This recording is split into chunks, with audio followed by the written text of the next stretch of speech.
guys, hi guys, kasama ko si Lance for today guys. So nakita yung crush niya kaya umiiyak siya para pa-entertain, para lapitan ng crush. Ayan guys, oo. Diyan ba? Nagpapakyut yan. Oo. So nakita niya yung crush niya. So itutur natin yung crush niya. Hanapin natin kung saan. Hanapin natin guys kung saan. Kasi apoy yung tabanji. Tingnan natin yung bahay nila. Ni Lance, si Sia. Crush ni Lance. Ara yung manghod guys. Sia, si Lance. Para magkadlaw na ni Sia. Yan pala, Ano si Sia, Sia. Kisi sa kisi. Hindi lang sa baba. Kisi lang. Basta noon. May kiss-kiss pa. Papansin. Wait, nag-ibig guys. Yung tawag tsura guys. Kung na nag-ibig.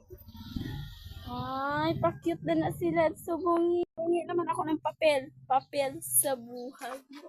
Ito na naman tayo.